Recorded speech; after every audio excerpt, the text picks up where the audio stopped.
Okay, hi everyone. This is going to be the lecture for the Chapter 4 PowerPoint. And in this chapter, right, we're going to be looking at adjusting revenues and expenses, often referred to as adjusting journal entries, AJEs. So if I say AJE, I mean adjusting journal entry moving forward.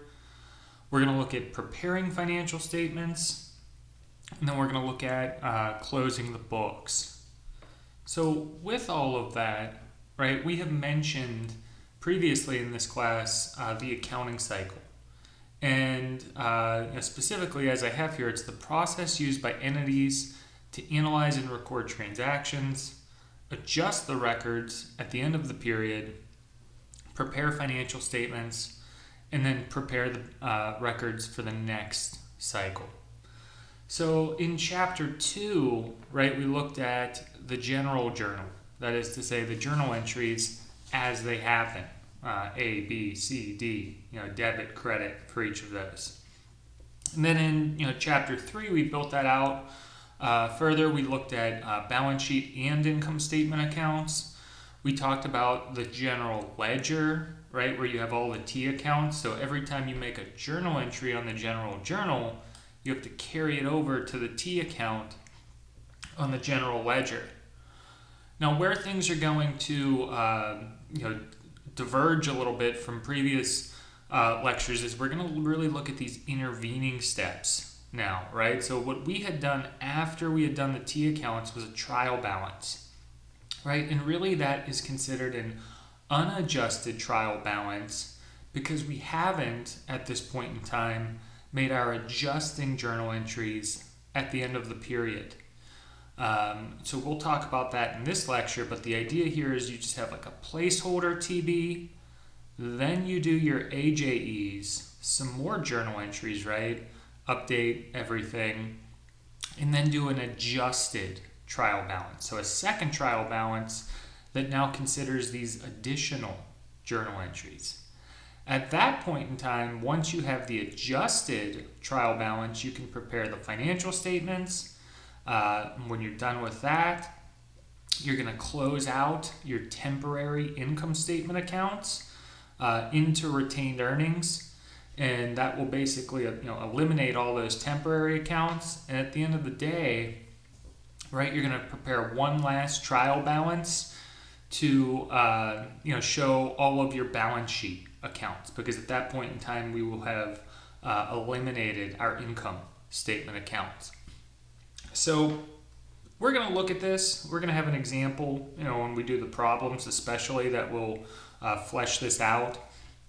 But for the time being, right, we talked about the general journal, the general ledger, the journal entries and the T accounts, and we've seen a trial balance.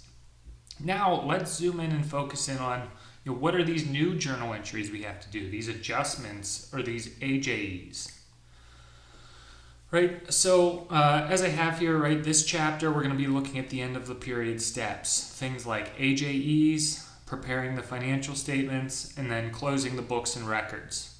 Now with AJEs, right, our adjusting journal entries, the point of this is really to update our accounts at the end of the period to their correct balances so that it conforms with accrual accounting. So revenues we've earned, we need to update our accounts for them. Expenses we've incurred, we need to update our accounts for them. Right, so like at a very simple example, right, say that on 10/1 we buy an insurance policy, right? So it's 6 months, so 1, 2, 3, 4, 5, 6. Okay, and then we have 11/1, 12/1, and 1/1. So if we are right here, right, we're at 12/31. We need to make an AJE. In other words, when we bought it, right, so we're going to say we bought it here, and we prepare our financial statements here. In other words, this is the end of the cycle. the accounting cycle. So it doesn't, this is our accounting cycle right here when it ends. But this right here is the length of the prepaid insurance. So we have to, at this point in time, update the account balances. In other words, when we buy it, we're going to debit prepaid insurance, that asset, credit cash. And then here we are at 12/31, right? We need to make our AJE, our adjusting journal entry, to account for the fact that, so this should be 2131, that we have now used, October, November, and December, 3 months of it. So we would take debit insurance expense, credit prepaid insurance. We basically have to catch this account up at the end of a period, make an adjusting journal entry. Now, you could hypothetically, right, like every single day or every single month, do this throughout, right, to account for the usage. For cost benefits, practicality reasons, right, accounting ledgers and books and records, they can have like thousands of accounts. So that's, that can be a little bit difficult to do on an every single day basis. So really, what they do is they wait to the end of the period and then they catch up all of their revenues and expenses to their proper balances, right? So like time has passed. We've used some of the insurance. We need to account for that now. So that's what this slide is saying. And a lot of what you'll see in this chapter, we've already learned about. We're just giving it, formal names at this point in time. So with AJEs, right, we have like 4 different types. We have deferred revenues, accrued revenues, deferred expenses, and accrued expenses. So these guys right here, when you make the AJE, they increase your revenue.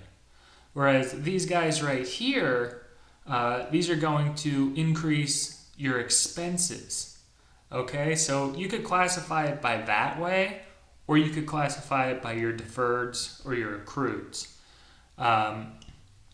In this way, right, if we look at it at a very simple example like deferred revenues, the idea with this is you get the money now, like during the period, and here we are at the end of the period, we kind of kick the can on it. We recognize the revenue later. So it's like just because we got money now, the end of the period, we have to make an AJE for the revenue. With accrued revenues, what we're going to do is we're going to credit revenue now, right? That's why I have like the Cookie Monster, right? He's like not very patient. He wants to credit revenue now, even though we're going to get the money later.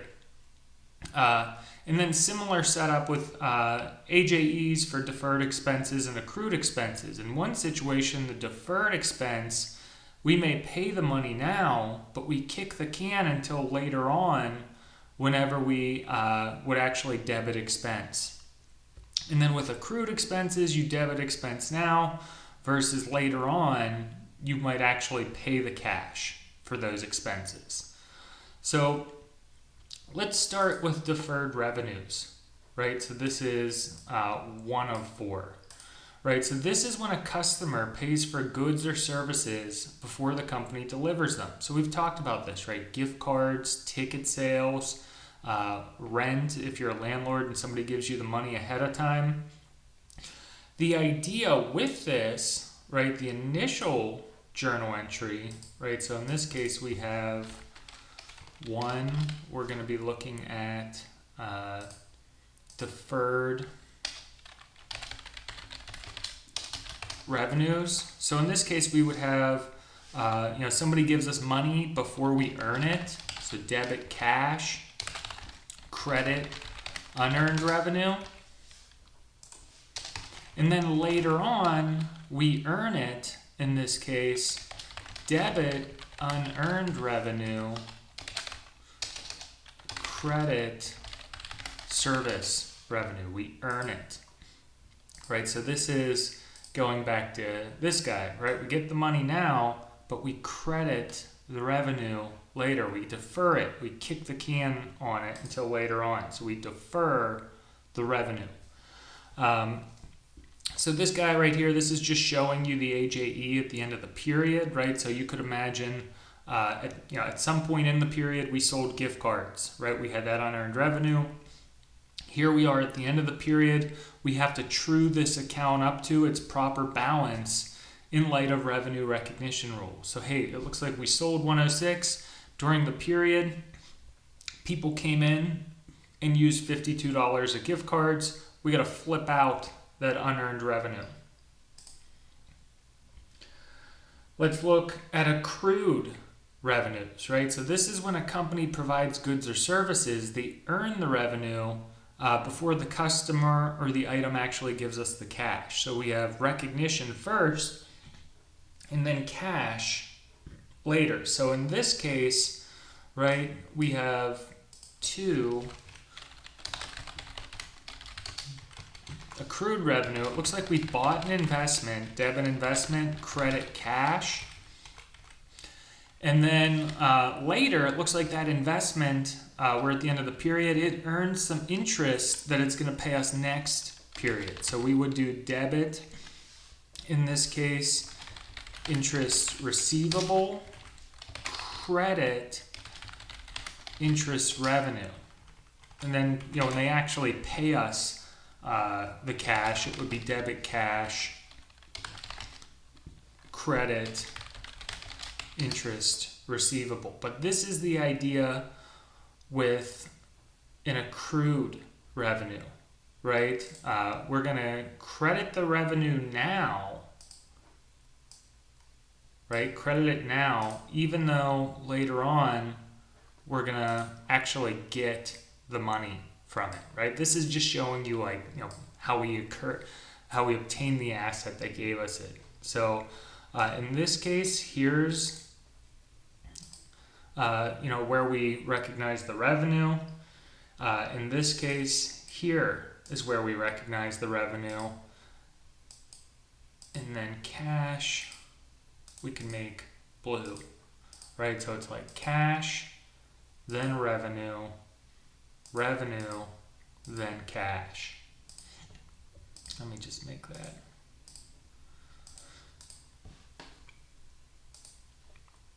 Continuing here, right? Let's look at deferred expenses. So in this case, right, this is kind of like the idea of prepaid expenses or prepaid insurance. Right, so it looks like at the beginning of the period, we bought some prepaid expenses of rent, insurance, and then advertising. And now we're at the end of the quarter, right? So 3 months have passed. If it's a quarter, right, there's 4 quarters in a dollar, 4 quarters in a year. So that means a quarter is going to be 3 months. We've had rent for 3 months that we've used. We have to true up that balance. We have insurance for 3 months that we use. We need to true up that balance. And then, hey, we paid for advertising here.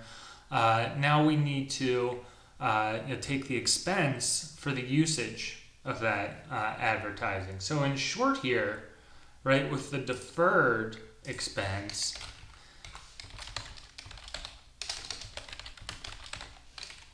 right, so it's like you buy the prepaid insurance, credit cash, and then later on when you use it, right, you debit insurance expense, credit prepaid insurance. So we have, the idea here is the cash and then the expense, right? So in this case, we're going to defer, we pay the cash here, but we're going to kick the can, defer it until later on. And there's other items that we're going to see with this, right? So like debit supplies, when you buy them, credit cash. Later on, right, whenever you use those supplies, debit supplies expense, credit supplies. Likewise, another one here that we'll talk about is like buildings and equipment, right? So if you buy a building, debit building, credit cash, later on, we'll learn about this, right? You're going to take the expense then for it and credit accumulated depreciation. So the idea is cash, cash, cash, expense later. You're deferring the expense until later. So here, pay money now, kick the can, debit expense later. So let's talk a little bit about depreciation, right? So, but first let's go back to supplies, because this is where we have our first deferred expense. So here, it looks like we bought some supplies, they were 20. We then, at the beginning we were 20, we purchased 370, and at the end of the period we had 390. Right, so when we're looking at this, in this case, we have to solve for the supplies by creating a T account, right? So if we have supplies here, and it looks like our beginning amount was 20, right? Then we, in this case, purchased 370, right? Purchased our beginning. And then at the end of the period, right, there were, this results in 390. At the end, there were 24 on hand, right? So at the end,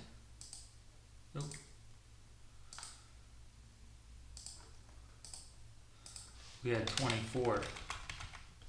So we have to figure out what we used, right? How much supplies we incurred. So first off, at a general level, we said this is the idea of the general ledger, right? You have the T accounts on there.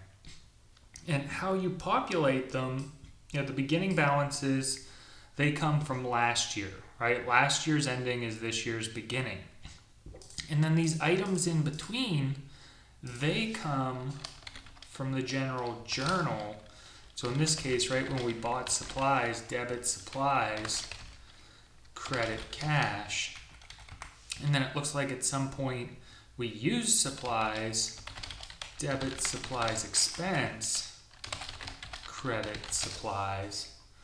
What's going on here is, right, every time we would do that, we'd carry it over to the general ledger, right? So that's like a framework of like, how does this work, right? If you, once you get like really good at accounting, you can look at a T account and you would realize that like, hey, debits to supplies means you bought them, credits mean you used them. In this case, right, we'd have to solve for that T account. It looks like, if we had X as our variable, and we did, just some simple algebra here, we would see that it was 360. In other words, if we do our beginning plus our additions minus our subtractions, 366, not a big deal.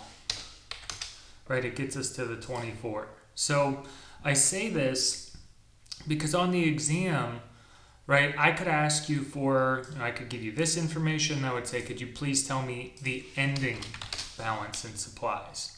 Or I could give you these three and I could say, could you please tell me, how many supplies we used?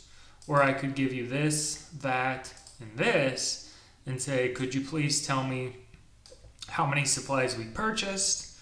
Or I could give you the, 1, 2, 3, these three and say, could you please tell me how many beginning supplies we had?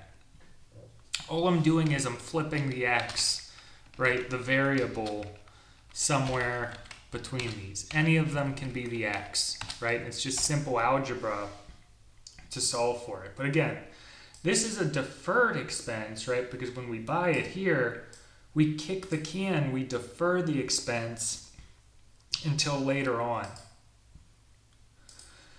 And with depreciation, right, the idea of this is we're talking about like buildings and equipment. So when we say buildings, right, we literally just mean the building, right, like the high rise. When we say equipment, we mean like the machinery and the items that are in the building. And then when we say land, right, we literally mean like the raw land that the building sits on. So those are all separate items. If you do journal entries, you have to keep those separate. If you buy a building, you don't like debit land. If you buy land, you don't like debit building. What you bought literally is what you debit.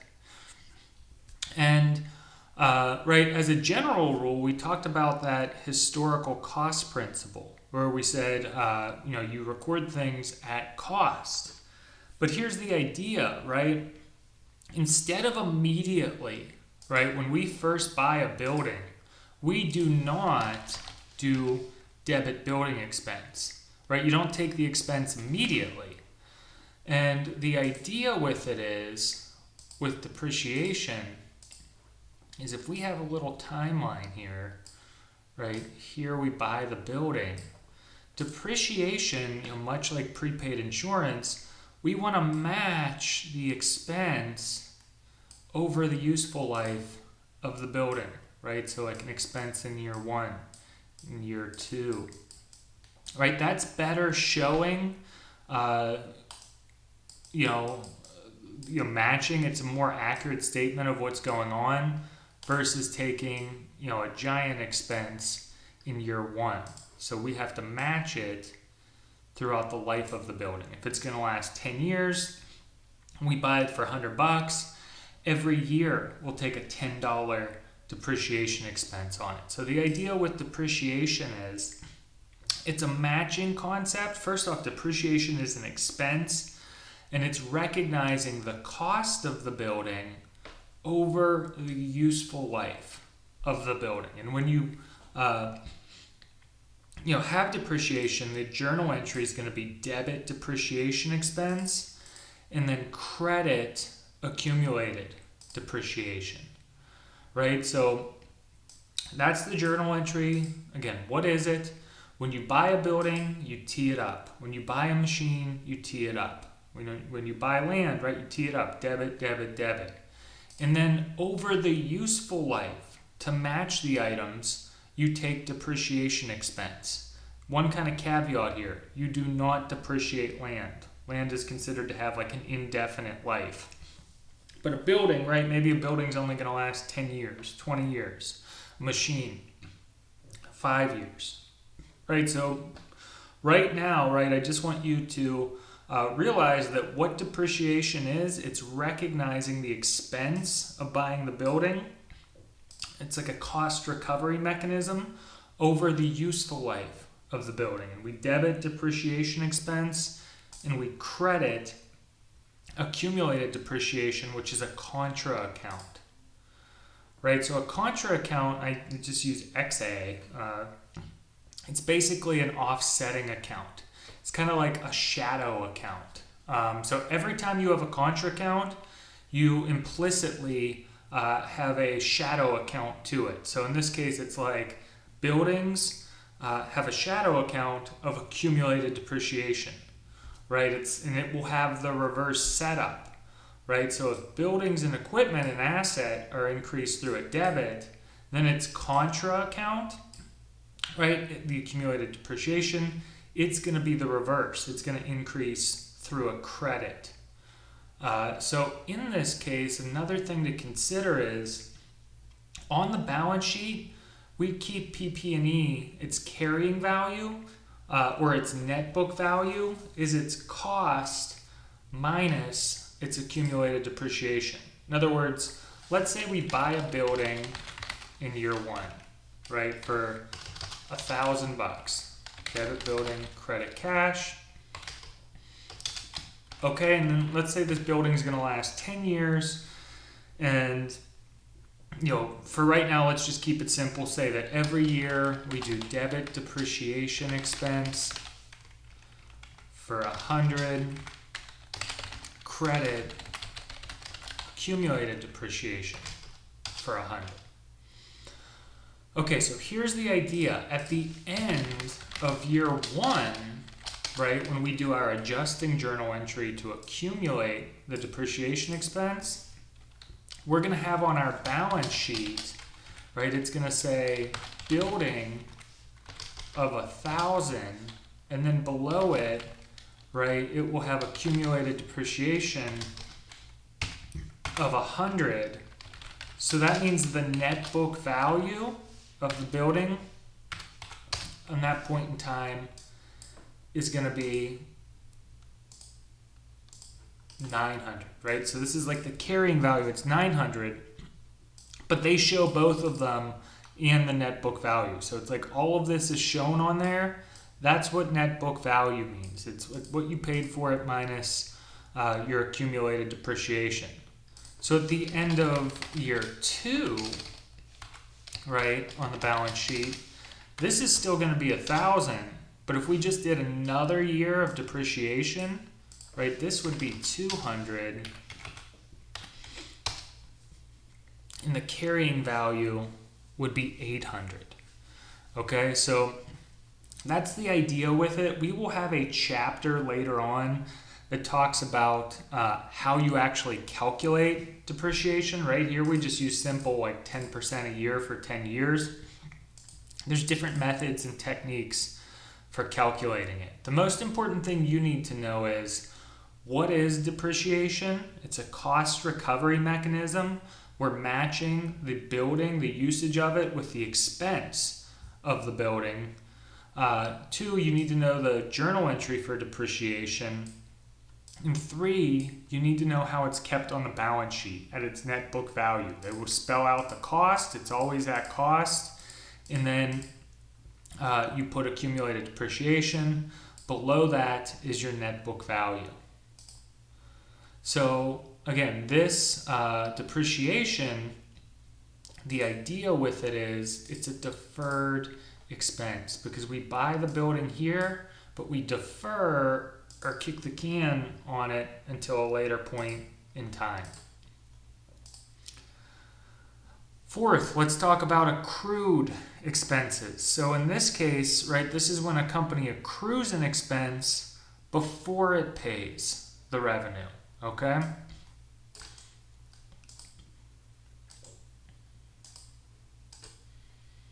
Or not before it pays the revenue, before it pays the cash. I'm sorry, not a big deal there. Here's the idea. Accrued expense. We're going to do debit wage expense, credit wage payable. Then later on, right, debit wage payable, credit cash. Right, so we're going to have the expense first, and then the cash later, right? We accrue the expense now, pay the cash later. So that's like debit expense now, pay the cash later, accrued expenses.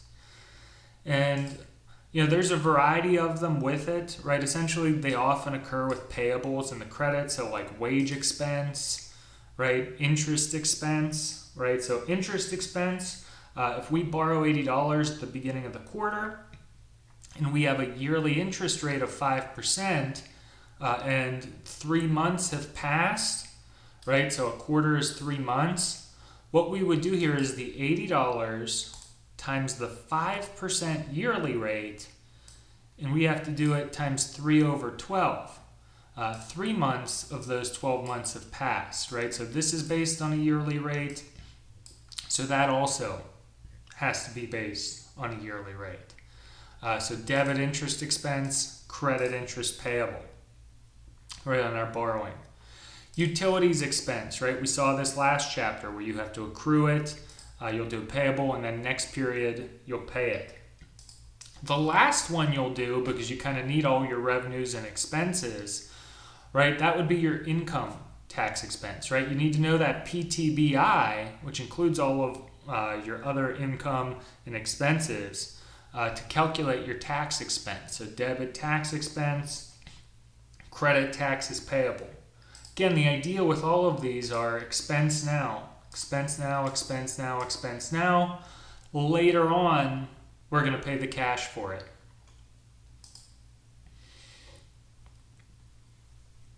Continuing here, right? The next topic we're going to consider is that balance sheet accounts are permanent, whereas income statement accounts are temporary. So as I have here, right, for example, $125 prior year ending balance in cash is going to be this year's beginning balance, right? Last year's ending is this year's beginning, but that's for balance sheet accounts. In distinction, right, income statement accounts are considered temporary accounts. So basically, they're always going to have a beginning zero balance. We then build up, our revenues and expenses, and then at the end of the period, we close them out into retained earnings, right? So if we look here, and we'll see this in the problems, but I'll just bring it over to kind of give this some information, right? This is last year's trial balance, right? So last year's ending is this year's beginning. So our beginning trial balance at this year. So last year we had 6 at the end of the day with cash. So if we go to our general ledger, right, we have 6 there. Last year's ending is this year's beginning, right? So like 6, 5, 13, right? You can see these just carry right over. And what you do then is, right, during the period, you're going to make journal entries on the general journal, like A, B, C, D, as they happen, okay? And then from that, right, as they happen, you would increase, right, the items on here.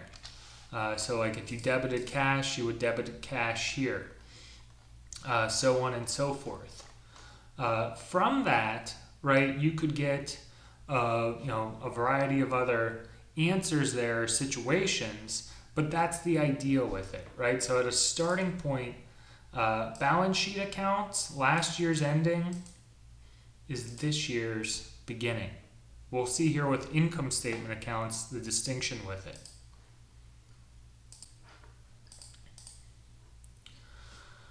Okay, continuing. Right, so as we discussed, after making the adjusting entries, the trial balance must be updated. So we have to take our unadjusted trial balance after we make the AJEs, and then they become an adjusted trial balance. From there, right, we prepare the financial statement. So the income statement is first, right? You need to get your net income there to help you prepare your statement of stockholders' equity. And from that, you can do the balance sheets. It's like 1, 2, 3, the order you prepare them in. And what they're talking about here is basically this right here, right? General journal, do it as they happen. Post it over to the general ledger with all of the T accounts. Your beginning balances on here for your balance sheet accounts are going to be last year's ending.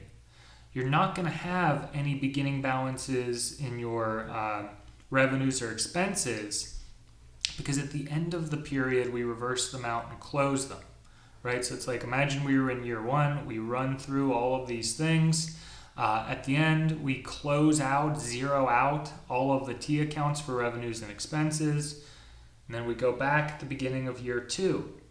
Well, at this point, if we're at the beginning of the year 2, at the end of last year, at the very end, we zeroed out all of our revenues and expenses, meaning we're not going to have a beginning balance here for those. The only thing we'll have are beginning balances in our balance sheet accounts. So that's why they call balance sheet accounts permanent accounts and income statement accounts temporary accounts. They're just placeholders during the period. At the end, we zero them out. Basically, what we're doing is we're transferring it to retained earnings, right? Because if you remember retained earnings, it's your beginning plus your net income minus your dividends equals your ending. Well, in that case, right, we are transferring, if we do our revenues and expenses and we put all of them into retained earnings, at that point, you're just putting your net income into retained earnings, right? So at a simple level here, right, to show you what's going on, So you have general journal. So, and these are just journal entries, right? Debit that, credit this. And you're going to have your general ledger, right? These are the T accounts.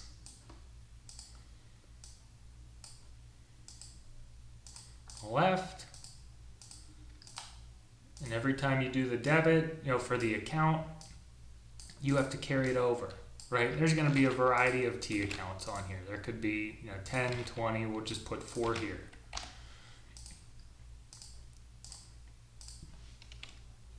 And when you look at these T accounts, right, they have a beginning and ending balance. It could be on the left or right. Just depends on, right, if it's an asset, it's going to be plus, minus. In the beginning, normally it'll be on the left. If it's a liability or stockholders' equity, it's going to be minus, plus. Wherever the plus side is, that's where the beginning account is going to be, on that side of it. So in this case, right, if you have an ending balance, if we were to move this up, right, of like 50 here, you would then carry all of these items over to an unadjusted trial balance.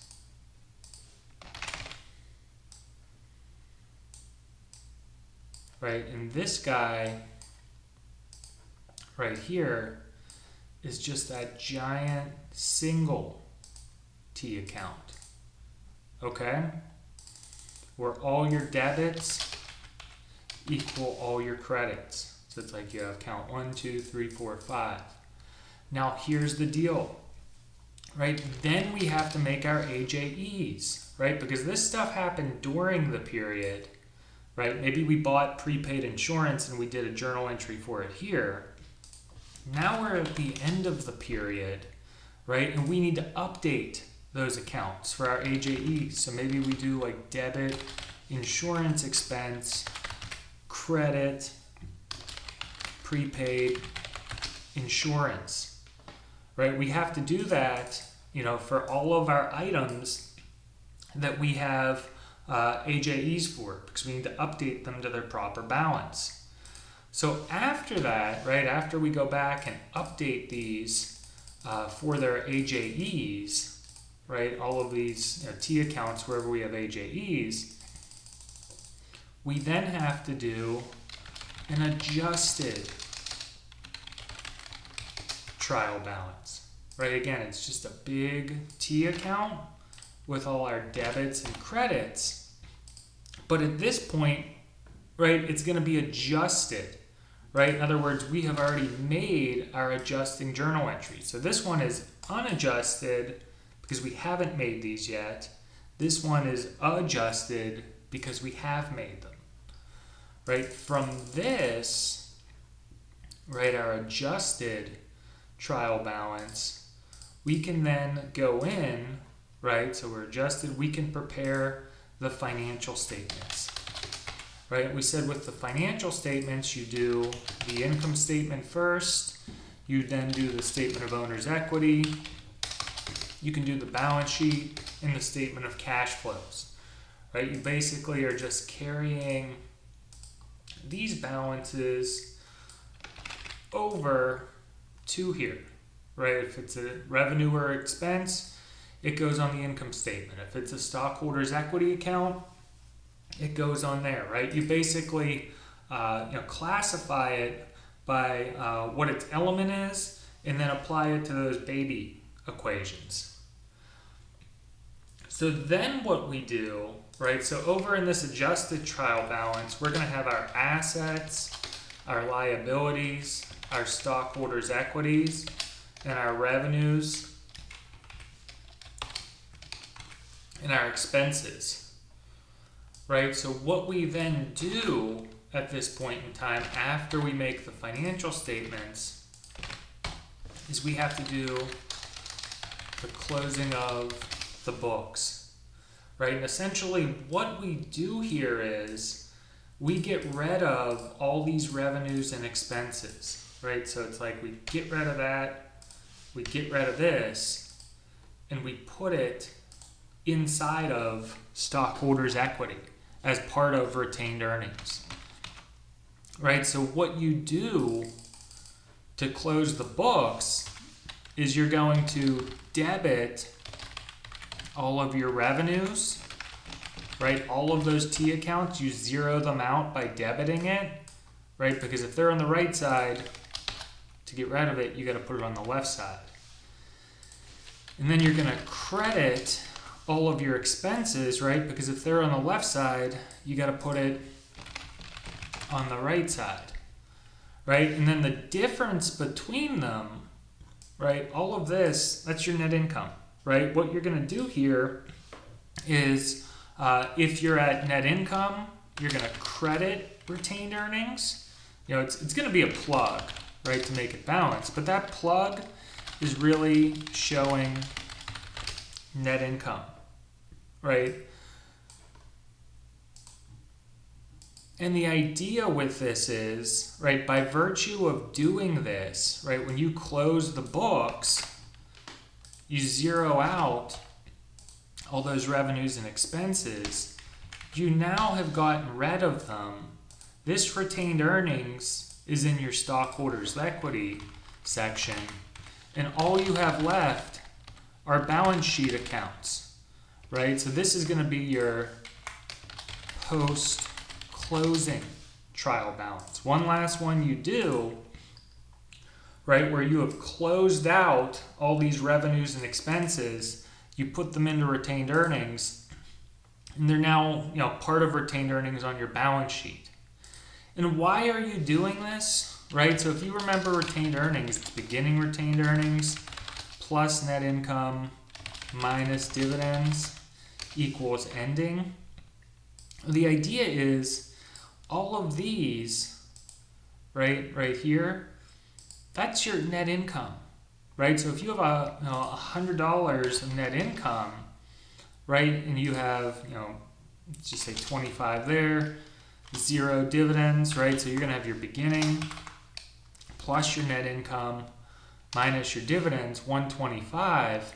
In this case, right, we would be crediting retained earnings for 100.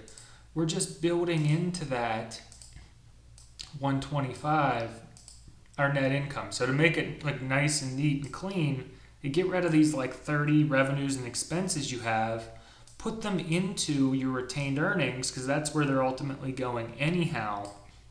And when you put them in there, you now have gotten rid of all of them, and your retained earnings is part of your stockholders' equity on your balance sheet.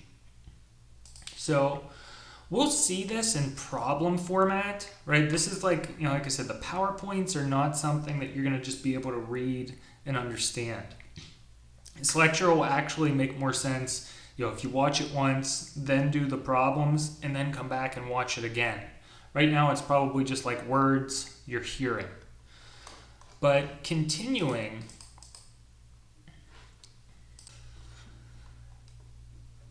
right, so we looked here, at the idea of unadjusted. You make the, adjusting journal entries, then you have the adjusted. From that, you prepare the financial statements, right? Then we talked about afterwards, right, after you prepare the financial statements, right, so we go unadjusted, adjusted, or AJEs, adjusted trial balance, do the financial statements in that order.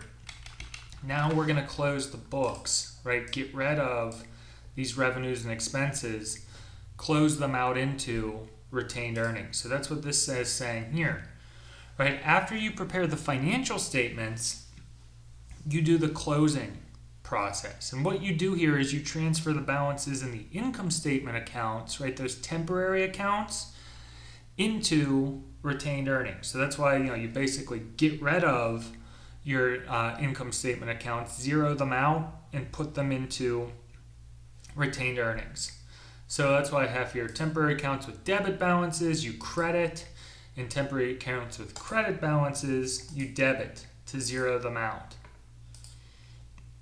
So this is showing an example of closing the books, what you would do, right? So first off, you'd have in all of your T accounts your revenues and your expenses, right? And it would show a credit balance in the T account of like $100 for revenue, right? A credit balance in the T account for $30 gain on sale. And then all of these expenses, right, they would show a debit balance.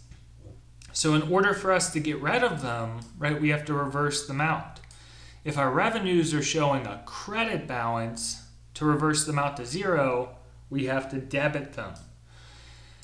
If our expenses are showing a debit balance, to reverse them out, we have to credit them, right? So you have 130 and then 50, right? You're going to plug retained earnings there for the difference to have it balance, right? And the idea with this, if you think about it, right, if you have 130 of revenue right here and you have 50 in expenses, right, you're just increasing your retained earnings following that retained earnings beginning plus net income. So if you're doing plus stockholders' equity, you're doing plus retained earnings for the net income amount.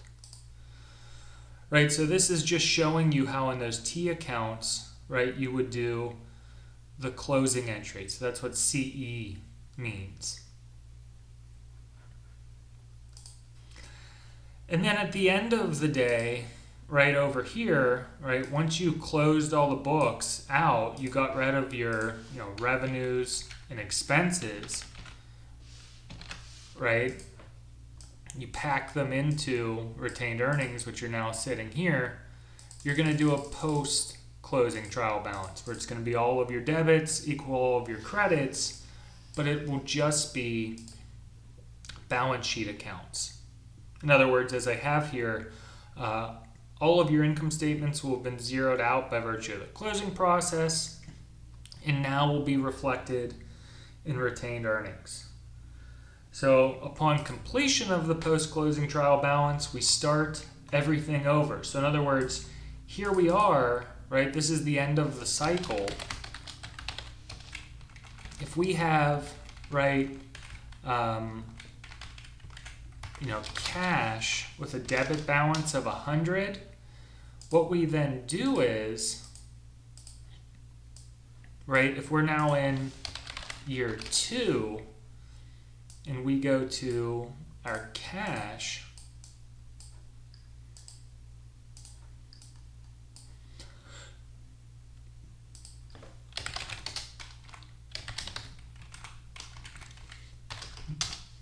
the beginning balance is going to be 100 there, right? Because last year's ending is this year's beginning. So it's like the circle of life, right? We go through, do the journal entries, put it in the T account, have an unadjusted trial balance, make our adjustments, and create an adjusted trial balance, prepare the financial statements based off this adjusted trial balance, close our accounts, right? Make that closing of the books entry where you zero out all your revenues and expenses. And because those are all zeroed out, the only thing you'll have left on your post-closing, after you do the closing trial balance, are just your assets, your liabilities, and your stockholders' equity.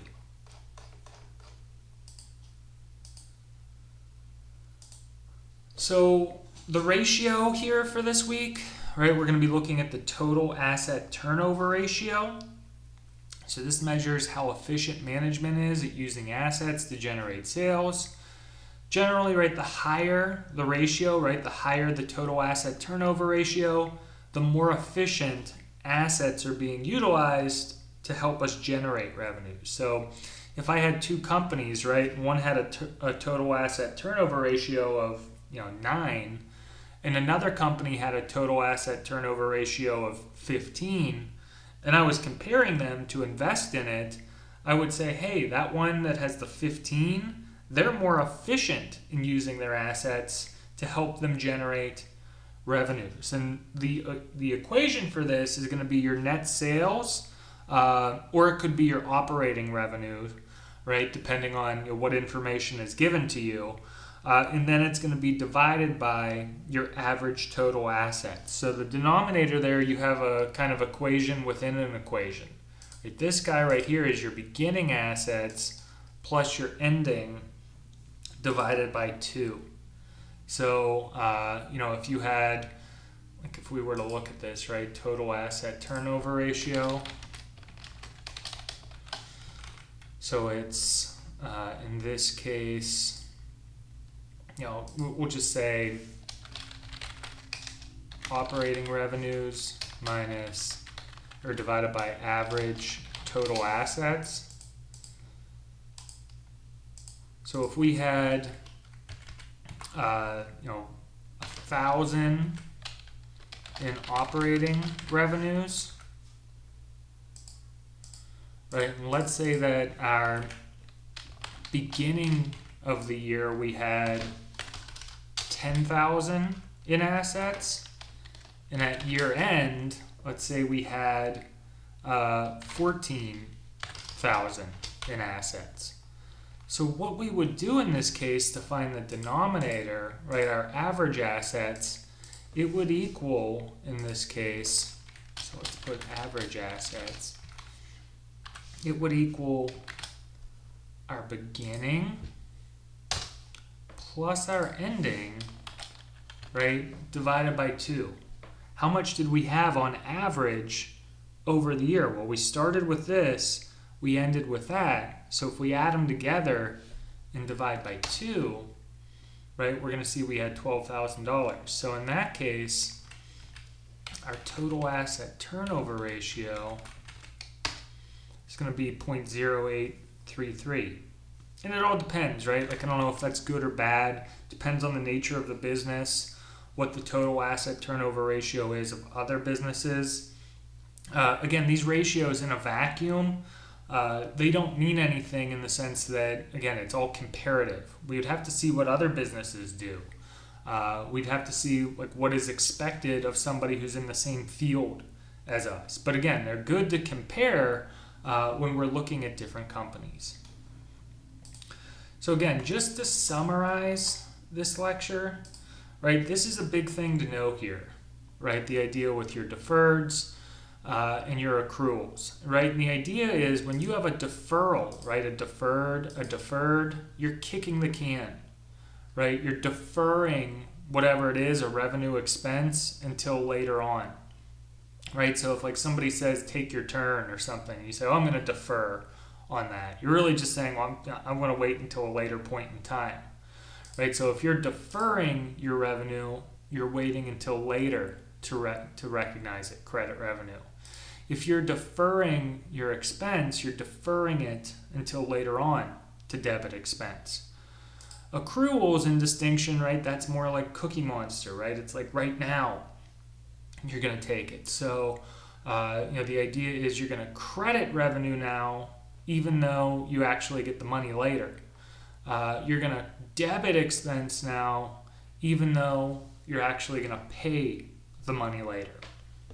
And with all of these, right, we have seen there's really, outside of the, post-closing trial balance, the closing the books, we have seen, almost all of these so far. We just haven't given them these formal names of like a deferred revenue, an accrued revenue, so on and so forth. So it's just like formalizing what it is we see and then making sense of, right, this accounting cycle so that you can understand from like in the beginning all the way to the end, the steps in between.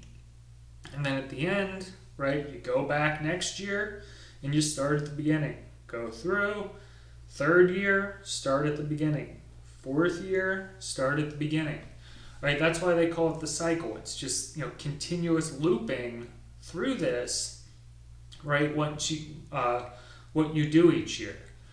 And like I said, if you practice accounting, one of the good things is if you're like doing the books and records, once you get good at journal entries and you understand this flow, conceptually as well as, experiencing it, hey, this is what I'm doing January of the year, February of the year. We're at year end, we need to be doing our AJEs, right? Or we're at quarter end. So the nature of your job as an accountant, a lot of it's going to depend on like what time of the year you're in relation to the operating cycle or how they break out those financial statements. So again, as like a last little 5-minute summary here as the last part of chapter 4, I just want to go through and one more time emphasize some of the tips and tricks, right? So tricks, right? Receivables are assets. Payables are liabilities. Then we have prepaid expenses are assets. So even though it says the word expense, it's actually an asset. And then we have unearned revenues are liabilities, even though it says the word revenue in it. And we have cost of goods sold or cost of sales are expenses, right? We'll talk about that. And then we have generally you're going to debit your expense, credit your revenue, right? If you can remember that, plus you can remember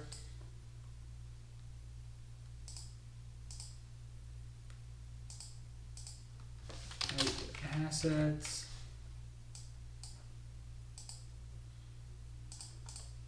so if you can remember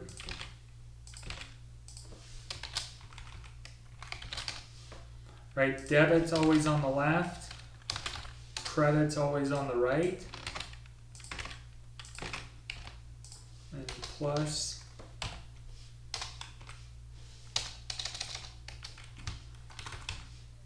minus plus minus plus, right? Wherever you have the plus, that's where the beginning's going to be, right? The beginning and the ending.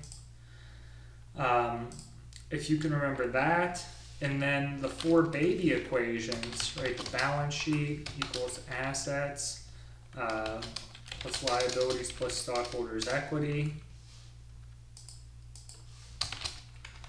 The income statement is your revenues minus your expenses, gets you your net income. The statement of cash flows, right, that's going to be your beginning plus your inflows minus your outflows equals your ending, where each time you have an inflow or outflow, you have to categorize it as operating, investing, or financing. And then in your statement of owner's equity, you have common stock and retained earnings. It's beginning common stock plus what you issued minus what you bought back gives you your ending. Retained earnings is beginning retained earnings plus net income minus net loss minus dividends equals ending, right? These guys here, the T accounts, the tips and tricks, and then some of the further items, right? Assets are broken into current assets, non-current assets. Liabilities are broken into current liabilities, non-current liabilities. Stockholders' equity is broken out between retained earnings, common stock per se, and APIC, where that common stock per se is the number of shares that were issued times the par value. You can then plug the APIC for the difference. And then with the income statement, right, you have the single step and the multi-step. This one is just your revenues minus your expenses. This one has all the stop signs. The rules in between, right, are going to use the accrual basis, where you have revenues when you earn them and expenses when you incur them. Okay, so this is like a summary of everything we've done up until the end of chapter 4, right? There's also like actually doing the journal entries, right? The journal entries themselves, and there's that whole accounting cycle, and there's also the ratios. right? But this, like, one little slide here, this is like, a very high level of what we've done up through chapter 4. So with that, right, I'm going to finish the lecture here, and we'll see you at the beginning of chapter 5.